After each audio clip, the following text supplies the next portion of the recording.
lwansonga emu ogenda kubeera candidate wa prisons ebbanga eritali lya wala nnyo. Njagala nkutwala empola Amongi n'aba NRM abatonotono oba oli awo mugenda kufuna essomo ku the real Yoweri Kaguta Museveni. Amongi kigenda kubeera kya bujega gw'okulowooza nti Nobert Mao yeesindise mubeere mu race era oba olabira kumpi nnyo n'aba NRM abalala abatono okulowooza nti Nobert Mao gw'oli naye mu race eno. Museveni ali mu kukola bintu bibiri. Ekisooka, that's a check ekulaga nti eddala eryakuwanika ntandiso dijjawo. Ekyokubiri, eyo warning. Mu bufunze nze kankuwa amagezi Amongi. Fa nnyo ku ngeri well-being y'abasibe gyegenda okukolebwamu. Bino ebintu biteekeko essira ate nnyo nti buli kkomera liyina amazzi agamala, buli kkomera liyina amasannyalaze, well-being y'abasibe mubawa spacing, mukendeze ku mujjuzo wadde ng'oyinza obutabeera mu kkomera lya bonna. Ndi wano kutegeeza ogenda kubeera candidate wa one of the biggest prisons e Uganda awo. Amongi oyinza okuba tomanyi General Museveni. Kankusigira ekifaananyi kya kompititawo gwe gw'otwalanga Nobert Mao. Osobola okuritaininga akafaako naye ndi wano kutegeeza eno video gimarking ogenda kusanga feti ekyasinza okubeera embi esinga ne ku ya maama Rebecca alitwala Kadaga. Gwe tomanyi General Museveni. Kankutwala empola. Mu bigambo bya Nobert Mao yakusigira ekifaananyi kimu nti nga jjambi obufuzi alinga godfather we mu politics ye General Sali Musale ye yasinga okumubakinga okuyitawo n'okuwaguza mu byobufuzi bya Nobert Mao. Kati gwe njagala weebuuze Nobert Mao ekirowoozo ekijja kuba speaker yakijjawa. Omuntu omu agenda okulowooza nti Nobert Mao siwa NRM. Nobert Mao ali completely NRM as of now. Gweoyinza okuba okyafokasinze ku ndagaano gye bakuguza ku mukago mb'ogwa DP ne NRM. Ne Nobert Mao abadde NRM from way back. Amongi njagala owulirize bulungi ate omanye ebintu bino. Nobert Mao as of now yemu ku kadi General Yoweri Museveni jasinga okwetaaga ali much more useful than you as of now. Wulirize ebigambo bino.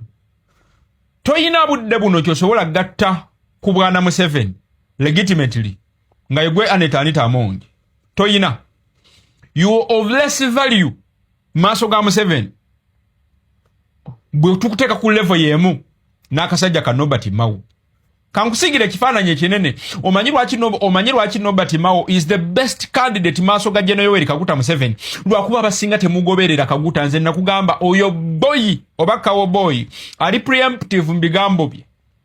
Njagala nkutwala empola nga muli ekyankwanzi ya commentinze ku nguzi wadde nga General Museveni bw'aba ayogera ku nguzi asaana wabeerewo omuntu amuli okumpi amugambe wewe shut up.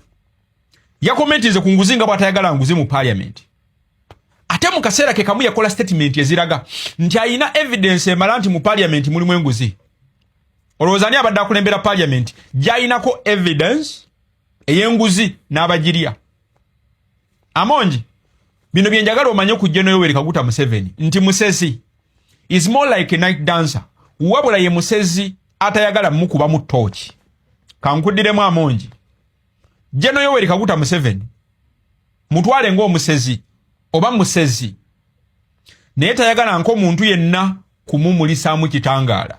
Ate kati gwe ensobi gye wakola wakwata tochi n'ogitunuza mu General Yoweri Kaguta Museveni ng'ali mu kusera nti osobola okukitwala nti muli wanguzi naye tayagala muntu exposing mu ngeri gy'ali amunguzi ye. Kyova olaba kimwanguyira nnyo kubakinga publicly naye ate era kimwanguyira nnyo okukuba n'okukakanya okuwanula mu kifo gy'akuwanise secretly or privately. Amongi ogenda sanga akaseera akasinga okuba akazibu n'okusinga maama Rebecca alitwala Kadaga. Ogenda kusaba oba senga naawe ote obeera mu state ng'eya maama Rebecca alitwala Kadaga. Wuliriza alaba ebigambo bino. General Museveni alina ekintu kimu nti buli muntu amukozesa mu kaseera wamwagalira. Akaseera ko bwe kaggwako if you serve your purpose of usefulness amalala n'akusuula.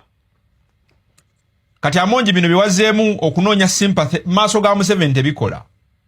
You used, done and wasted. Kankuddiremu.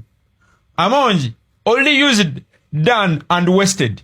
Wabula ate ekisinga eno singa okuluma ennyo. Oyolekedde serving nga example y'abagenda okubonyerezebwa. Kuba General Museveni bw'atyo. Buli wagezaako kwagala okutoloka ekintu anoonyawo escape oba scapegoat. Ogenda kubeera scapegoat ya Bwana Kaguta. Ebiseera ebisinga abaako omuntu gwasuula mu kkuba emmotoka emukoone. Mu bufunze alina abantu bateekayo nga saddaaka to cover up something evil. Kati okulembedde institution ekyasinze okubeera extravagant ye ekyasinze okubeera corrupt wokulemberedde institution ya parliament oba ya legislature ye institution ekyasinze oku underperforminga. Kosase 2022 yaleta report Museveni yakubakinga publicly naye yali akimanya agenda kusula. Time to come. Mu kaseera kano you've served your importance. Actually you've overstretched enough. Akaseerako your downfall egenda kubeera nzibu. Eddala lyakuwanika yalijjewo dda.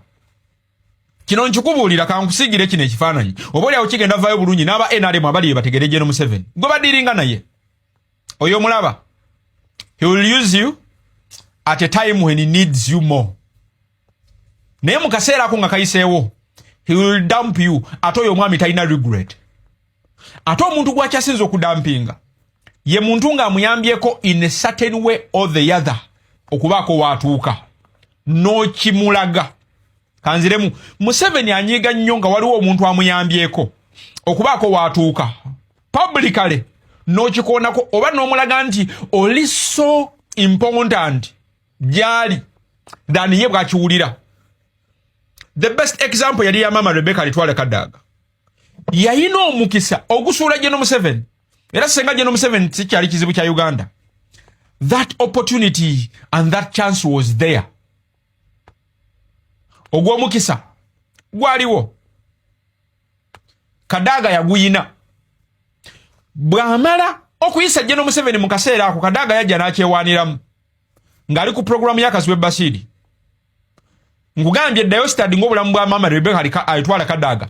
From that very interview n'okutuusa olunaku olwaleero akyasavinga punishment eyo Museveni tasonyiwa. Tosobola muwona Amongi okimulaze nti you somehow powerful. Osobola n'okuinfluencinga ababaka abamu ne babeera ku saidi ye. Wamulaze nti you can spend money nga tomusabye. Museveni mutwazi wa sente naye tayagala ng'omuntu amwegattako mu kutwala. Ayagala omuntu asikinga permission. Obudde buno woza ogenda ku retiringa from politics. Wuliriza ebigambo bino before you get to retire. Kino nza kikugambye ogenda kubonerezebwa. You cannot go like that. Amongi ogenda kusavinga nga example soon or later